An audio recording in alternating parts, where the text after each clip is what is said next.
blood on a handkerchief. That was how the story of a kingdom's future queen began.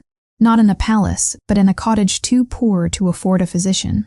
Clara Whitmore heard the cough before she saw it. A wet, tearing sound from the next room, followed by silence. The wrong kind of silence. She dropped the basin she was carrying and ran. Her mother was doubled over on the narrow bed, one hand pressed to her mouth. When Eleanor lowered it, a bright red stain had already soaked through the cloth. Clara's whole body went cold. "Mother, it's nothing." Eleanor folded the handkerchief before Clara could look too closely, tucking it beneath the blanket as if hiding it could undo what Clara had already seen.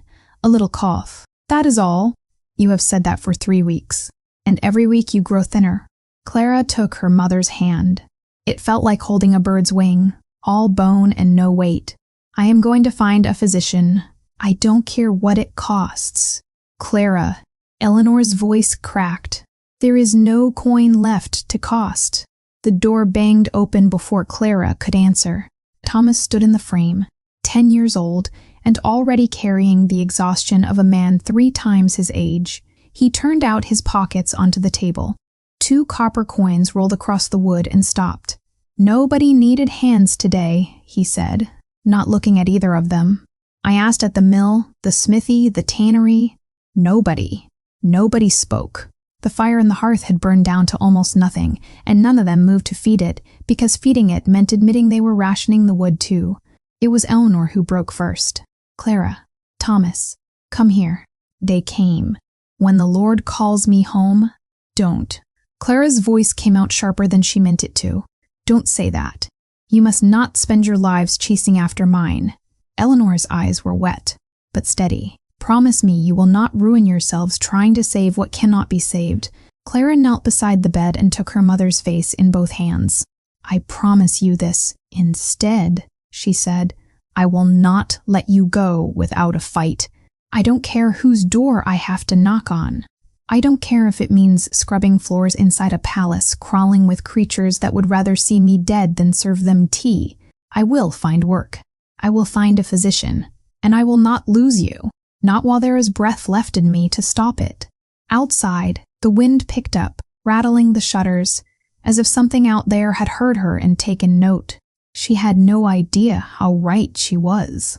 Because 3 days later, Clara Whitmore would walk through the gates of Ravenhold Palace, home to the most feared vampire court in the kingdom, and stand face to face with a man she had already met once before. A man she had bled her own hands raw, trying to save. A man who had spent years searching every village in the kingdom for a girl whose name he never learned. She would not recognize him. He would not recognize her.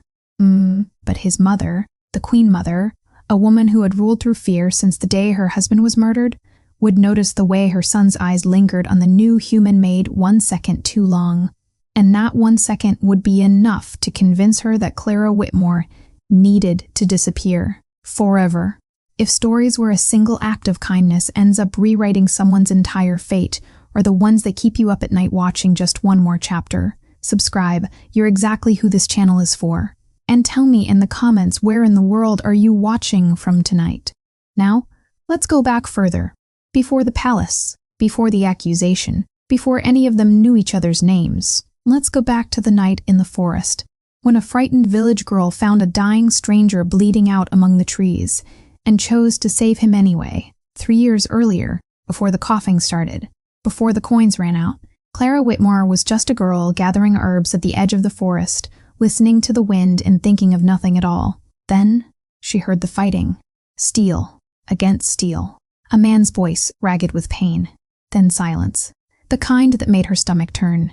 Clara knew she should run home and bar the door. Every story she'd grown up on said the same thing. Whatever made that sound in the deep wood was not hers to find. She went anyway. She found him collapsed against the roots of an old oak, his fine traveling coat torn open at the shoulder, blood soaking through white linen that had clearly never been meant for a forest floor. His skin was too pale even for a dying man. His eyes, when they found hers, held something ancient and afraid at the same time. "Vampire hunters," he managed. "They'll come back for the body. Go, now, before they find you with me." Clara looked at the wound, then at the tree line, then back at him. "Can you walk?" He blinked. "Did you not hear me?" "I heard you." She slid her shoulder under his arm and hauled him upright, staggering under weight she hadn't expected. "There's an old mill a quarter-mile from here. No one's used it since the harvest burned. Move." She never asked his name. It seemed, in that moment, like the least important question in the world. The mill was cold and smelled of dust and old grain, but it had 4 walls and a door that latched. Clara laid him on a bed of straw and did what her mother had taught her. Pressure first, then the yarrow and comfrey she kept dried in her satchel, ground and packed into the wound with hands that didn't shake though everything else in her did. "You should be frightened of me," he said, watching her work. "I'm frightened of the men who did this to you, not of you. I am a vampire." "I noticed." She tied off the bandage. "You're also bleeding to death on my floor, which makes you mostly a very inconvenient patient." Something that might have been a laugh escaped him, then turned into a wince. For 3 days she came back. Before dawn, after dusk. Whenever she could steal an hour without her mother asking questions she didn't yet have answers for. She brought broth, clean water, more herbs. Hiding a vampire from the Crown's hunters was a hanging offense, and she knew it, and she came back anyway. They talked, at first only to pass the time while she changed his dressings, and then because neither of them wanted to stop. He asked why she'd helped him. "Would you have left me?" She asked back. "I don't know anyone who would have stopped." "Then you've been keeping poor company," he told her, carefully, in pieces, never quite whole, about a life spent surrounded by people who bowed to him and understood nothing about him, about a mother who measured every choice by bloodline and legacy, and a loneliness that came from being important to everyone and known by no one. Clara told him about her father, gone before she was old enough to remember his face clearly, about the weight of being the one who held a family together when there was no one left to hold it for her, about choosing every single day to believe that kindness mattered even when it cost her something. "You judge a man by what he does," Lucian said quietly one evening, "not by what he is. Should I judge you by what you are?" "Most would. Then most are wasting their time." She met his eyes without flinching. She'd known what he was since the first night, the sharpness of his teeth, the wrongness of his stillness when he slept. She'd chosen to see past it anyway. "You bled like a man. You spoke like one who's tired of pretending strength he doesn't feel. That's enough for me to know." He watched her with an expression she didn't have a name for yet, something between disbelief and gratitude, as if no one had ever told him that before, and he hadn't known how badly he needed to hear it.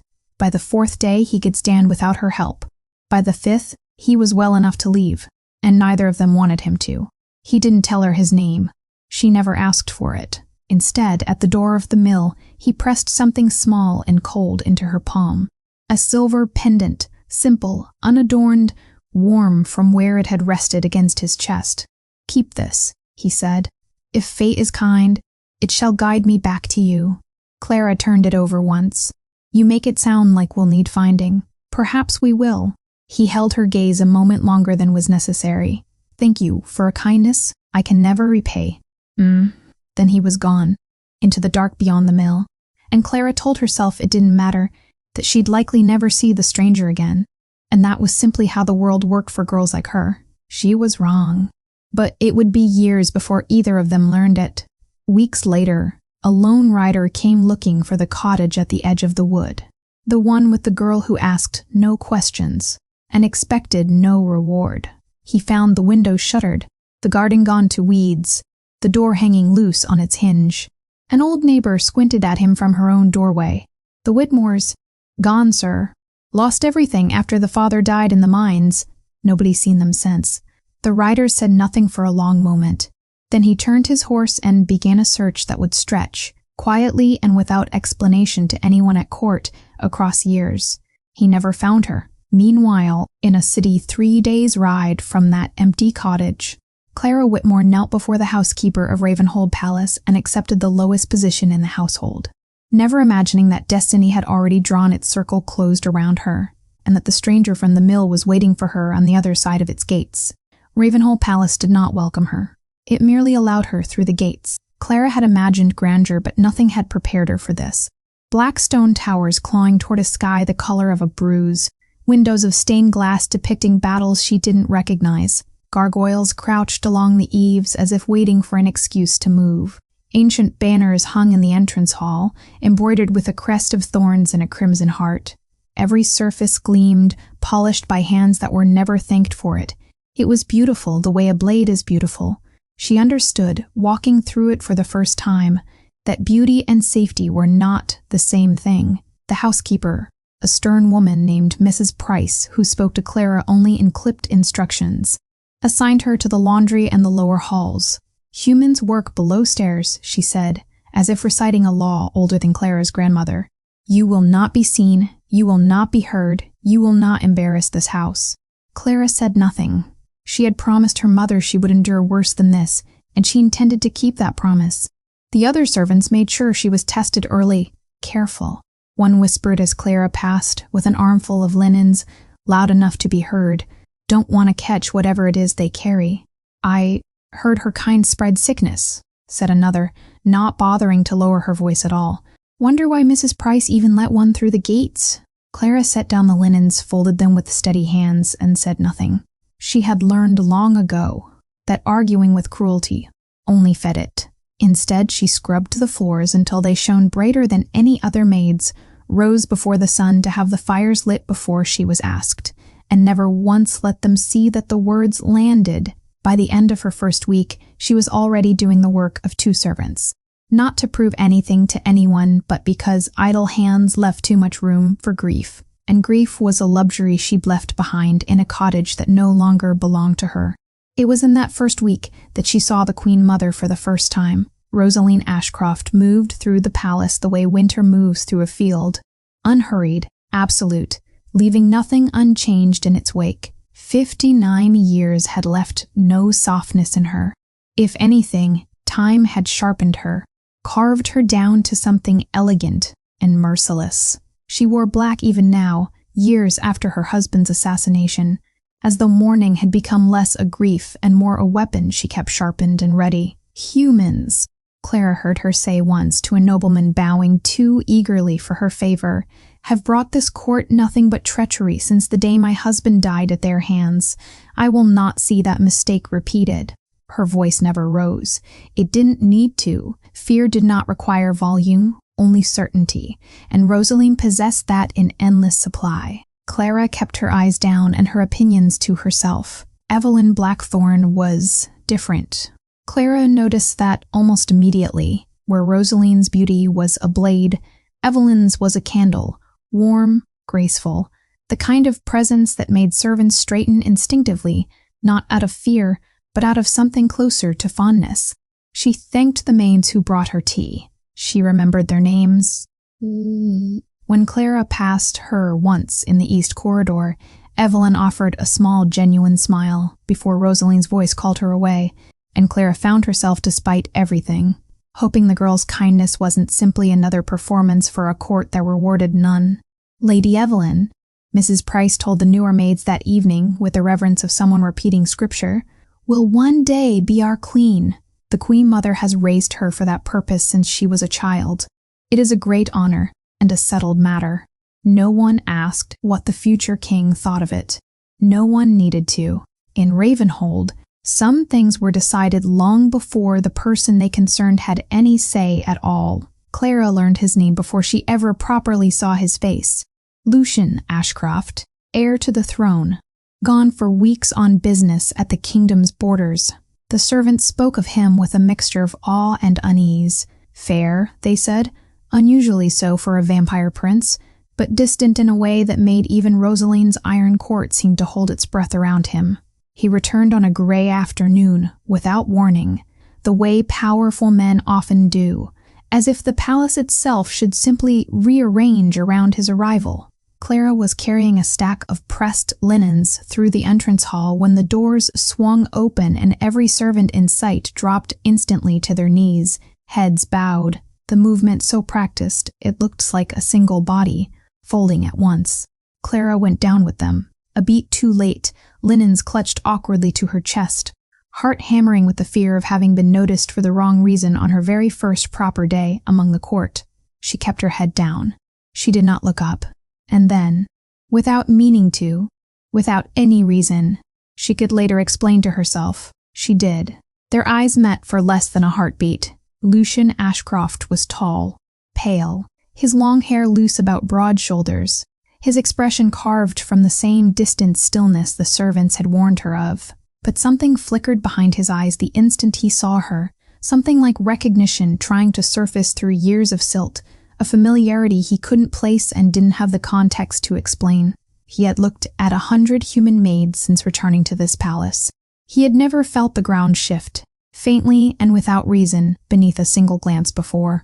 He looked away first, continuing down the hall as if nothing had happened at all. Clara lowered her eyes and told herself it was nothing, a prince's passing glance, forgotten before he'd taken his next step. She did not see the woman watching from the gallery above. Rosaline had missed nothing. Not the pause in her son's stride. Not the half-second his gaze had lingered on a human maid, kneeling amid a pile of linens, when he had not spared a second glance for anyone else in that hall in years. 1 second. That was all it took. And then the Queen Mother's calculating mind, a single glance, barely long enough to notice, had already begun to take root as something far more dangerous than curiosity. Rosaline told herself she was imagining it. A glance meant nothing. Her son had looked at a maid for half a second, and half a second was not a pattern. She returned to her ledgers, her correspondences, the 1,000 quiet threads she held taut to keep Ravenhold's court from unraveling, and told herself the matter was closed. It did not stay closed for long. The first time Lucian noticed Clara again, it was almost an accident. He was crossing the eastern courtyard near dusk when he saw a small shape struggling in the gravel near the fountain. A raven wing bent at a wrong angle, thrashing weakly as 2 stable boys jeered and kept their distance, unwilling to touch something so clearly dying. Clara knelt beside it, before Lucian had even fully registered what he was seeing, murmuring something too low to hear, wrapping the bird gently in her apron despite its panicked pecking at her hands. "It's only a raven," one of the boys called out. "Leave it. It'll be dead by morning. Then it will not die alone in the dirt," Clara said, without looking up, and carried it toward the servants' quarters as if the matter required no further discussion. Lucian stood in the shadow of the archway a moment longer than he meant to, watching her go. It happened again 3 days later, this time in a stairwell near the kitchens, where he came upon Clara crouched beside 2 small servant children, a boy and a girl no older than 6 or 7, both trembling after a night of thunder that had rattled every shutter in the palace. She wasn't offering platitudes. She was telling them in a voice too soft for anyone but the children, and Lucian half hidden by the stairs curve to overhear a story about a girl who used to be afraid of storms too, until she learned that the sound was only the sky clearing its throat before it wept the rain the crops needed. The children laughed. The fear in their small shoulders eased. Lucian did not know why the sight settled somewhere so deep in his chest. He only knew that he found himself, in the following days, listening more carefully whenever her name came up among the staff. Whitmore, they called her, the new maid. Always working, never complaining, the one Mrs. Price had already begun, quietly relying on for tasks she wouldn't trust to anyone else. He asked a steward once with feigned indifference how long she'd been in service.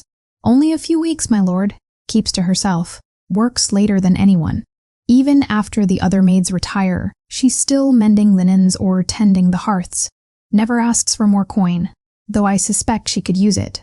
Why would she need it more than the others? The steward hesitated, as if unsure whether the question was his to answer. "Word is, she's sending most of her wages home. A sick mother, my lord. A young brother, too. She's the only one earning for the family now." Lucian said nothing further, but something in him, some old ember he hadn't tended in years, caught and held. It did not take long for that ember to reach Rosaline. She learned of it the way she learned everything within her own walls, through servants eager to please a woman who rewarded loyalty and punished its absence without mercy. A sick mother, a young brother dependent entirely on a maid's meager wages. Rosaline listened to the report with her hands folded and her expression perfectly still. And inside that stillness, something colder than suspicion began to take shape. A poor girl, entirely without means, suddenly finding herself the object of a prince's attention. Rosaline had seen this exact design before, in courts, in coats, in the slow poisoning of bloodlines by those clever enough to make desperation look like virtue. She did not believe, not for one moment, that Clara Whitmore's compassion was anything but calculated. A girl with nothing to offer a prince but her body and her tears knew precisely how to make herself appear indispensable, humble, tragic. And Rosaline had ruled this court long enough to recognize manipulation wearing the mask of innocence. She summoned Evelyn to her private chambers that evening. "You are aware," Rosaline said without preamble, "of the human maid my son has taken an interest in." Evelyn's expression flickered. Surprise quickly smoothed over. "I was not aware there was an interest to speak of, Your Grace." "There will not be one," Rosaline said. "No human shall ever wear this crown. Not while I yet breathe." Her voice remained level, but there was iron beneath it, the same iron that had held this court together since her husband's murder. "You have been raised for this throne since you were a child, Evelyn. I will not see that legacy undone by a servant girl with a sick mother and a convenient face." Evelyn lowered her eyes, but something in her chest tightened uncomfortably, not jealousy exactly, but a quiet unease she couldn't quite name. "Your Grace, surely a glance from the prince toward one of the staff is hardly—" "It is precisely how it always begins." Rosaline's gaze did not waver. "Do not mistake my son's loneliness for immunity, Evelyn. Lonely men are the easiest to deceive." Evelyn said nothing further, but that night, for the first time since she'd been old enough to understand her own future, she found herself wondering whether the throne Rosaline had built for her had ever truly been meant to make her happy, or simply to keep another woman from having it. The Queen Mother's suspicions found new fuel. Only days later, a serving girl, careless with a tray of wine at the evening's private supper, spilled a full goblet across the marble, and in her panic, pointed instead to Clara, claiming she had jostled her arm. "I did no such thing," Clara said quietly, though she made no further protest, already reaching for a cloth to clean the mess herself. Lucian, seated nearer than either maid had realized, spoke before Rosaline could pass judgment. "I saw the whole of it," he said evenly, though his eyes lingered a beat too long on Clara before returning to the room at large. The fault was not hers. It was a small thing, a single sentence, spoken in defense of a servant who meant nothing to the court's business. Rosaline said nothing at the table, but she watched her son's face as he said it, watched the careful, deliberate calm he'd used to disguise something he likely did not yet understand himself, and she understood with absolute clarity that the matter was no longer a possibility to be monitored. It was a threat to be removed. That night, alone in her chambers, Rosaline summoned her most trusted servant, a gaunt, silent woman who had served the royal family for 30 years and had never once failed to do exactly as she was told. "Prepare the Crimson Heart ruby," Rosaline said quietly. The servant did not ask why. She never did. The Crimson Heart ruby had not left its vault in a generation. Legend held that it had been carved from the heart of the first vampire king himself, or so the old tutors told it. A stone the color of old blood, said to beat, faintly warm in the hand of any monarch whose claim to the throne was true, and to turn ice cold in the grip of a pretender. Whether the legend held any truth, no one living could say. What mattered was that every vampire in the kingdom believed it, and belief, in Ravenhold, was its own kind of law. The ruby was not merely a jewel. It was the proof that the crown belonged where it sat. It was brought out only for occasions of the highest importance, and the celebration Rosaline had summoned foreign nobles to attend. A gathering meant, ostensibly, to honor a treaty renewed with the Western territories, was, in her own private accounting, occasion enough, the palace transformed for it. Black marble halls were dressed in crimson and gold. Foreign dignitaries arriving in carriages bearing crests Clara had never seen, their voices layered in accents she didn't recognize. The kitchens worked through the night. The laundry doubled its burden. Clara scrubbed and pressed and carried until her hands ached, grateful in a strange way for the exhaustion. It left less room to wonder why the prince's eyes still found her, sometimes across a crowded hall, and why she still thought of a silver pendant she kept hidden beneath her collar, warm against her skin. She did not know that while she worked, Rosaline was already moving. The Queen Mother chose the hour just before the servant's shift change, when the quarter stood empty and the halls were loud enough with celebration preparations to cover the sound of a single set of footsteps. She carried the ruby herself, wrapped in dark cloth, its weight strange and cold even through the fabric. She found Clara's small trunk of belongings easily enough. Mrs. Enough. Price kept meticulous records of which servants slept where, and beneath the folded linens Clara had not yet carried down to the wash-house, Rosaline placed the stone. She was nearly finished when a voice behind her made her go still. "Your Grace?" It was Agatha, the same gaunt, loyal servant who had prepared the jewel at Rosaline's order, the one woman in the palace who had never once failed to obey. She stood in the doorway, having come to fetch something forgotten, her eyes moving from Rosaline's face to the half-open trunk, and back again. For a long moment, neither woman spoke. "You saw nothing," Rosalind said finally. Her voice did not rise. It never needed to. "You understand me." Agatha's throat worked once. "Yes, Your Grace.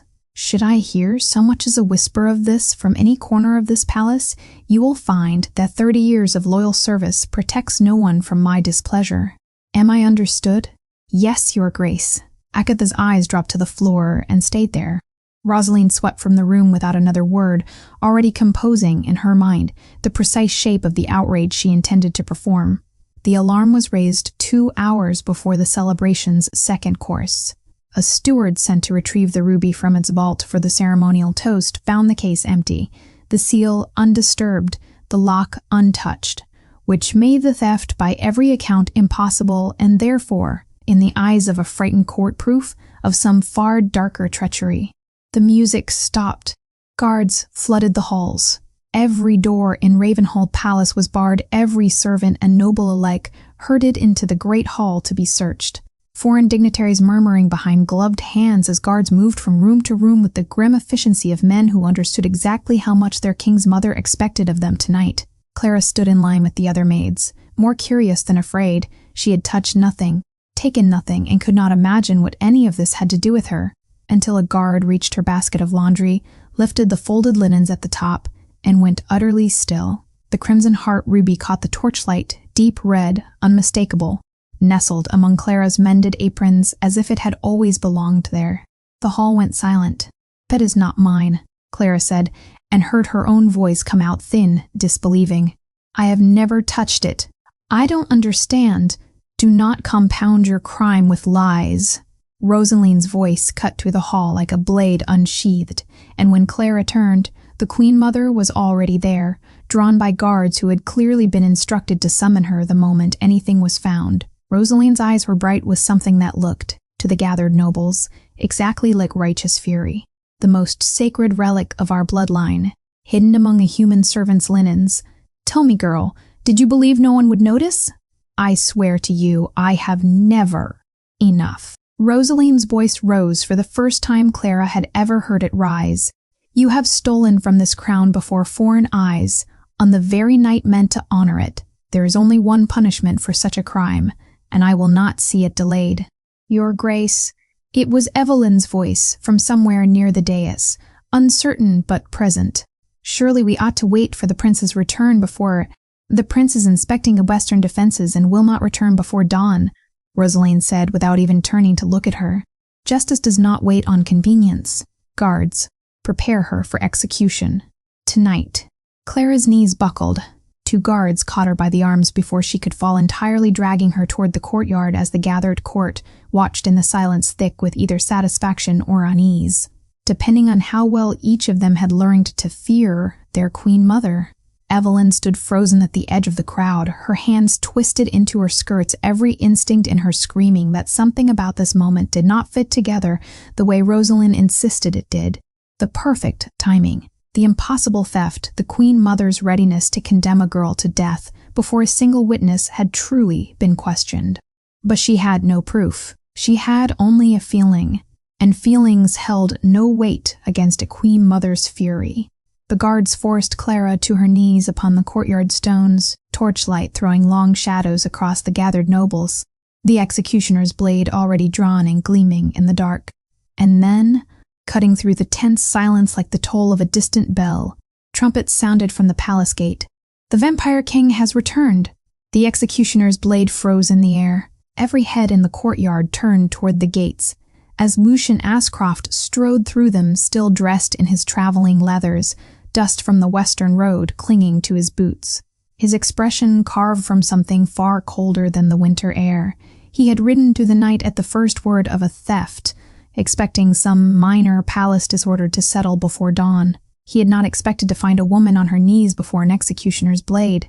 Stop.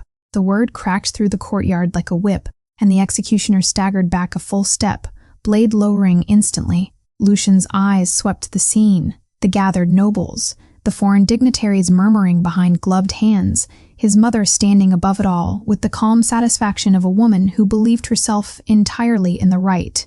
And at the center of it, kneeling on the cold stone, a maid he recognized only as a face that had unsettled him for reasons he could not name. What is the meaning of this? Rosalind's chin lifted. Justice, my son.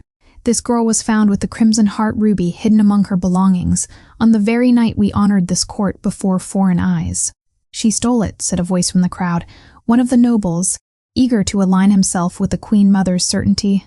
They are all thieves, another muttered, loud enough to carry. Parasites, the lot of them.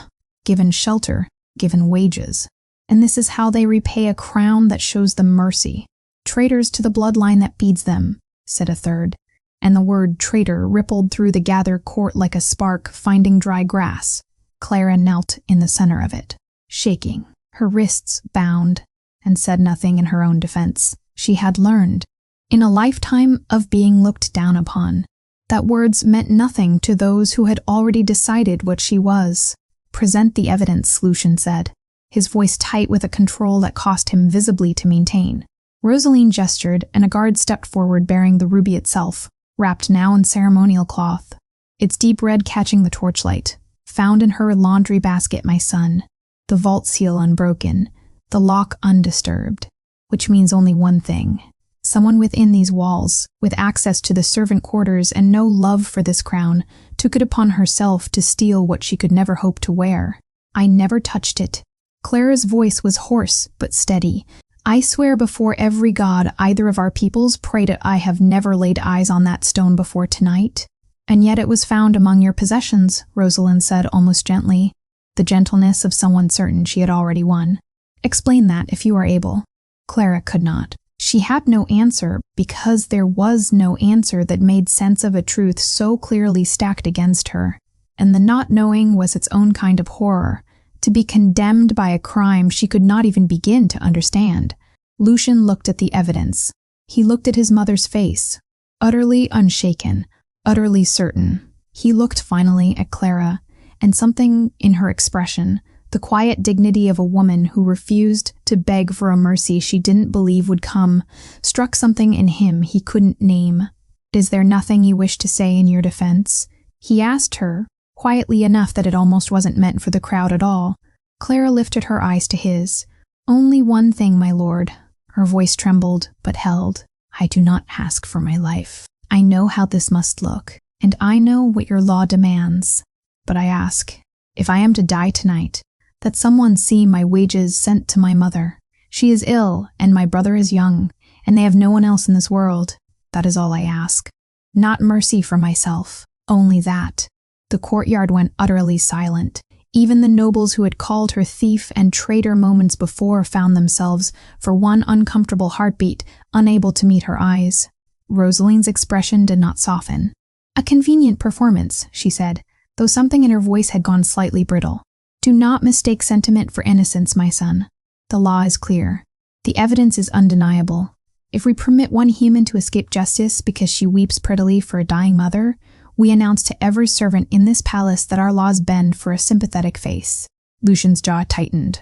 He looked at the ruby again, at the unbroken seal, at the impossible math of a theft with no explanation but the one his mother offered. Every instinct in him rebelled against the conclusion he was being led toward, and yet he could find no thread of evidence to unravel it. No argument that the law applied evenly, did not demand exactly what his mother was asking of him. The law, he said at last, each word costing him something visible, does not bend, not even for me. He gave the smallest nod. The guards lifted Clara to her feet. She did not fight them. She had already spent the last of her courage on a single request for her mother, and she found strangely that she was no longer afraid, only tired and sad, and sorry that she would not live to see whether that request was honored. They forced her back to her knees at the center of the courtyard. The executioner raised his blade once more, and this time no trumpet sounded to stay it. Evelyn stood frozen at the edge of the crowd, one hand pressed to her mouth, every instinct screaming that this was wrong, that something about this entire night did not fit, but with no words sharp enough to stop what was already in motion. The blade began its downward arc, and as Clara collapsed forward onto the cold stones, bracing for a death she no longer had the strength to run from, something small and silver slipped free from beneath the collar of her dress and fell, catching the torchlight as it struck the palace stones with a sound no louder than a whisper. Time did not simply slow. It stopped. Lucian saw the pendant strike the stones before he registered anything else in the courtyard. Before the executioner's blade, before the gasps rippling through the gathered nobles, before his own mother's voice calling for the sentence to proceed. He saw only a small circle of silver, catching torchlight the way it had caught firelight once, years ago, in a mill that smelled of dust and dried herbs. Impossible. The word rose in him even as his body was already moving, some instinct older than thought carrying him across the courtyard before his mind had finished the sentence. The abandoned mill. He was there again, for half a heartbeat, bleeding into straw, a stranger's hands pressing Yarrow into a wound that should have killed him. "You should be frightened of me," he told her. "I'm frightened of the men who did this to you." "Not of you," she'd answered without hesitation, without a single flicker of the fear every other soul in his life had shown him. The herbs ground fresh each evening, the broth she brought before her own family had eaten, the quiet, steady conversations that asked nothing of him but honesty. Her smile, small, unguarded, entirely without calculation, the only smile he had trusted completely in longer than he could remember. He had pressed the pendant into her palm at the mill's door and told her, "If fate is kind, this shall guide me back to you," never truly believing fate owed him anything at all. He reached her a heartbeat before the guards fully understood he had crossed the courtyard. "Stop." The word tore out of him raw, nothing like the controlled command he'd given moments before.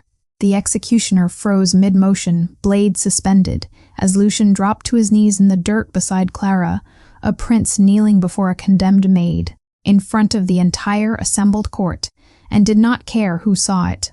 He lifted the pendant from the stones with hands that were not entirely steady.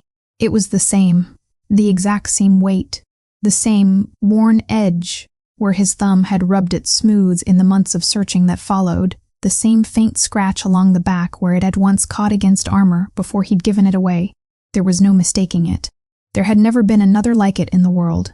He looked up at Clara. She was staring at him, not at the prince the court bowed to, not at the man who had just halted her execution, but at something underneath all of that. Some familiar shape she had never let herself look for in his face until this exact moment. Her lips parted. Whatever she had meant to say collapsed into a single word, barely audible. You. The mill. The wounded stranger who never gave his name. The quiet nights of conversation that had made her believe, however briefly, that kindness could exist between a human girl and a creature the world told her to fear. She had told herself she would never see him again. She had been wrong for years without knowing it. Lucian's throat worked once before he could speak at all. "It was you," he whispered, and the words came out cracked open, stripped of every careful composure a prince was meant to wear. "All this time. It was you." Neither of them moved. The courtyard held its breath around them. Nobles frozen mid-gesture. Guards uncertain whether to lower their weapons. The executioner standing utterly still with his blade forgotten in his hand. "You knew him?" The question came from somewhere in the crowd, disbelieving, though no one could say afterward who had spoken it. Lucian rose to his feet, still holding the pendant, and for the first time since he had returned through the palace gates, he addressed the entire court directly, no longer the reluctant enforcer of a law he had not wanted to carry out, but something harder, something that had just remembered exactly what it was defending. 3 years ago, he said, and his voice carried across the courtyard with a weight that silenced even the last murmuring noble. "I was ambushed by hunters in the forest beyond the eastern road. I was left for dead, bleeding out among the trees, with no name and no crown to protect me." He turned, slowly, to look at his mother, at Rosaline, whose expression had begun, for the first time in this entire ordeal, to falter. "A village girl found me. She did not know what I was. She did not care. Think, she hid me from the men hunting, me treated wounds that would have killed me by morning, and asked for nothing in return.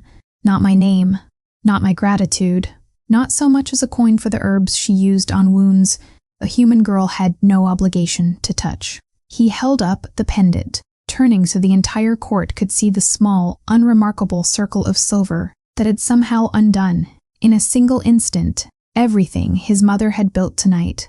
"I gave her this before I left, and told her that if fate was kind, it would guide me back to her." His eyes returned to Clara, still kneeling on the stones, disbelief written openly across her face. "I searched for her for years. I never found the cottage again.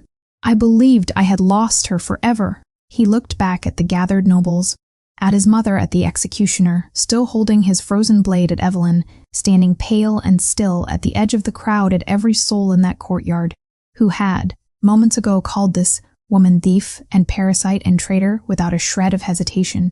"This woman," Lucian said, and his voice did not waver even slightly, "saved my life." Silence consumed the courtyard entirely, the kind of silence that comes not from the absence of sound, but from an entire court realizing all at once that everything it believed it understood about this night had just come apart in its hands.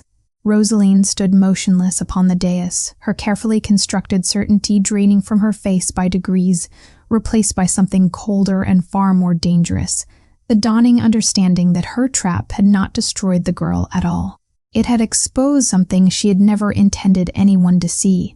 "Guards," Lucian said, and his voice had lost every trace of the raw emotion it had carried moments before, replaced now by something colder and infinitely more precise. "Release her, and seal every exit from this courtyard.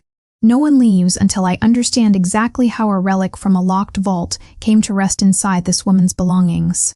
The bindings fell from Clara's wrists. She rose unsteadily, still shaking, still barely able to believe the blade that had hovered above her only minutes ago had been lowered for good. Lucian did not take his eyes from the gathered court as he spoke again. "Someone placed that stone in her basket. The vault seal was unbroken, which means the theft, as we were told to understand it, never happened at all. What happened was simpler and far more troubling. Someone in this palace wished to see an innocent woman executed and used the crown's most sacred relic to accomplish it." A murmur swept the courtyard. Rosaline's composure, for the first time in living memory, showed the faintest crack. "You accuse me," she said, her voice sharp, "of conspiring against the very crown I have protected for 20 years? I have accused no one yet, Mother." Lucian's gaze was level. "I have only asked for the truth. If you have nothing to fear from it, this will not take long." It did not take long at all. The first guard came forward within the hour, one of the men who had stood watch near the servants' quarters the night of the celebration, uneasy, clearly wrestling with a loyalty he no longer knew how to place. "Your Highness," he said, kneeling, "I saw the Queen Mother enter the servant quarters that evening before the alarm was raised. I did not think it my place to question her presence. I see now that I should have." Rosaline's expression did not change, but something in her stillness sharpened. "A guard's memory in torchlight proves nothing," she said. "I move freely throughout my own palace. That is hardly evidence of a crime." "No," Lucian agreed. "It is not. But it is a beginning." The beginning became an unraveling faster than anyone could stop it. A second servant came forward, one of the younger maids, trembling so badly she could barely speak, the same girl who had spilled wine at the private supper days before and pointed the blame at Clara without cause. "I lied," she confessed, tears streaking her face. "I panicked, and Clara was nearest, and I said it was her fault because I was afraid of what would happen to me if I admitted the truth." She never touched the tray. "I am so sorry. I did not know it would lead to this." Lucian's jaw tightened, but he said nothing yet. He was watching his mother's face, and what he saw there was not innocent struggling against injustice. It was calculation, searching for a way through a door that had already begun to close. The final witness came last, and reluctantly. Agatha, the gaunt servant who had prepared the ruby at Rosaline's private order, who had stood in the doorway of the servant quarters and seen exactly what the Queen Mother had placed inside Clara's trunk. She knelt before Lucian with her hands folded so tightly her knuckles had gone pale. "My lord," she said, her voice barely above a whisper, "I have served this family faithfully for 30 years. I have never once spoken against the Queen Mother, and I do so now only because an innocent woman nearly died for a crime I watched her grace commit with my own eyes." The courtyard went utterly still. "I saw her," Agatha continued, forcing the words out as though each one cost her dearly. "Place the Crimson Heart ruby inside the maid's laundry basket. 3 nights before the celebration, she threatened me with dismissal, with worse, should I ever speak of it. I have carried this silence out of fear. I can carry it no longer." Rosaline's composure finally broke. "You dare," she said, rounding on the servant, her voice rising for the second time that night, "to fabricate such a tale against the woman who has ruled this court since your grandmother was in service?" "I dare," Agatha said, and though her voice shook, she did not look away, "because I watched an innocent girl nearly die for it, your grace. I could live with my silence no longer than that." Lucian turned to face his mother fully. The courtyard, the nobles, the guards, all of it seemed to fall away around the two of them. A son looking at the woman who had raised him, weighing everything she had built against everything she had just been proven to have done. "Deny it," he said quietly. "If you can, deny it now, before witnesses, and I will hear you." Rosaline's mouth opened. Whatever defense she had prepared, whatever cold and reasoned argument she might once have offered, seemed to dissolve against the accumulated weight of guards and servants and evidence stacked against her. "I did what was necessary," she said finally, her voice low, almost a hiss, "to protect this bloodline from a girl who would have poisoned it with human blood and human weakness. Everything I have done for this crown." "No crown," Lucian said, "stands above justice. Not even yours, mother. Not even mine." He turned to the guards. "The Queen Mother is stripped of her seat upon this court, effective immediately. Her seal is revoked. She will no longer command this palace, nor speak for this crown in any matter, foreign or domestic." Rosaline stood motionless as decades of absolute authority were dismantled in the space of a single sentence. It was Evelyn who moved first through the stunned silence that followed. Stepping forward from the edge of the crowd, chin lifted, her voice carrying clearly across the courtyard for the first time that night. "I will not be party to a crown built on this cruelty," she said. "I release myself from any claim to a marriage born of lies, and I stand publicly with Clara Whitmore's innocence." She did not look at Rosalind as she said it. She did not need to. Rosalind said nothing more. She simply stood, alone now in a way she had never been in 20 years of rule, watching the last of her carefully built world dissolve around her. Lucian turned back to Clara, who stood still, trembling at the center of a courtyard that had nearly killed her an hour before, and something in his expression softened into a question he had waited 3 years to ask. "Will you allow me," he said quietly, "to repay the life you once saved?" Claire answered him the only way her exhausted heart knew how. "You already have," she whispered. "You stopped the blade. That was not repayment." Lucian's hand closed gently around hers, the pendant still resting warm between their palms. "That was only justice, arriving later than it should have. Let me do more." He did not wait for permission to act on it. Within the hour, a royal carriage stood ready at the gates, and Lucian himself rode beside it rather than behind it, refusing the distance his title usually demanded.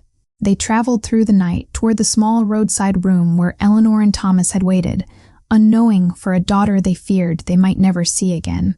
Eleanor wept when the doors opened, first from fear at the sight of a royal carriage arriving unannounced, then from something far deeper when Clara stepped down from it, alive and whole. Thomas reached her before either of them could speak, arms locked around his sister so tightly she nearly lost her footing. The royal physicians arrived by morning.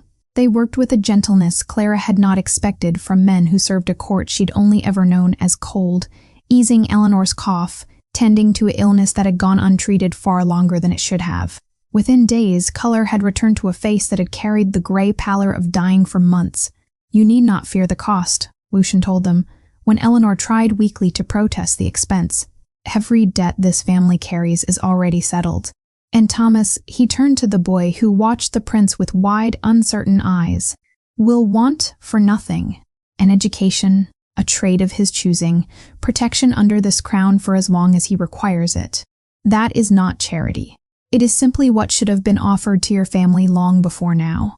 It was Lucian who insisted days later on one final journey, back along the same forest road Clara had walked as a girl gathering herbs to the old mill that had sheltered them both once, before either of them understood what the other truly was.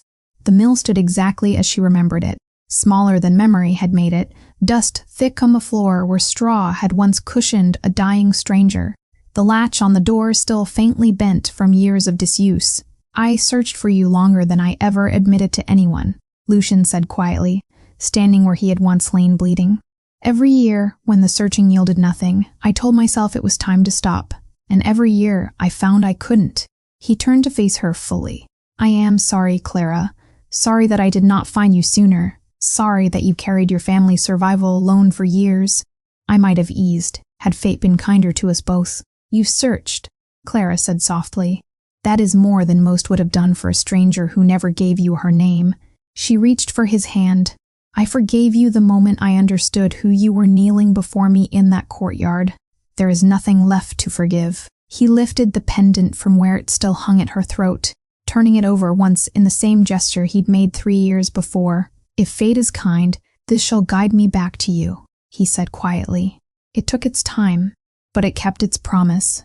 "So did you," Clara said, and for the first time since the night in the courtyard, she let herself smile without the weight of fear behind it. Back at Ravenhold, the palace had not yet finished absorbing the shape of what had changed. Evelyn found Clara in the East Garden, days later, and offered a smile that held no trace of the resentment the court had expected of her. "I release you from any need to feel sorry for me," she said before Clara could speak.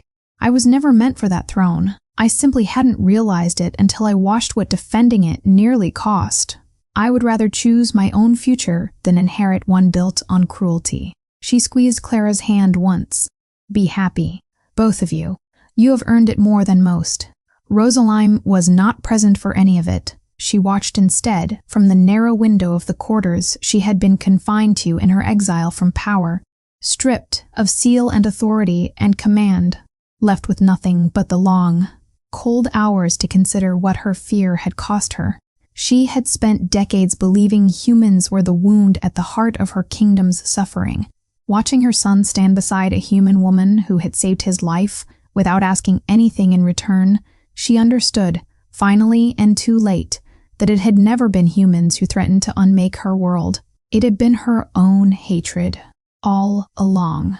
Before the court, days later, Lucian stood where his mother once had, and spoke with a voice that carried the full weight of the crown he now held without her shadow behind it. "From this day," he announced, "every human within these borders shall stand protected under royal law, equal in dignity to any vampire born to this court. Merit shall be measured by character and deed, not by blood or birth. No crown in this kingdom shall ever again stand above justice, nor shall fear be permitted to wear the mask of tradition." The court that had once called Clara thief and parasite now bowed its head to a new law it had never expected to see written. That evening, in the quiet of the garden where it had all nearly ended, Lucian took Clara's hands in his. "You saved a dying traveler once," he said, believing he was nothing more than a stranger who owed you nothing. His voice softened. "Today, you have saved an entire kingdom from becoming a prisoner of its own fear." Clara looked at him at the palace rising behind them in the fading light, and understood at last the full weight of what a single, unguarded kindness, offered to a stranger in a forest, expecting nothing in return, had quietly reshaped. It had not begun in a royal courtyard, beneath a raised blade and a gathered court's judgment. It had begun in an abandoned mill where a frightened village girl chose compassion over fear and never once imagined that choice would outlive every wall built to divide her world from his, reshaping, in the end, the destiny of an entire kingdom.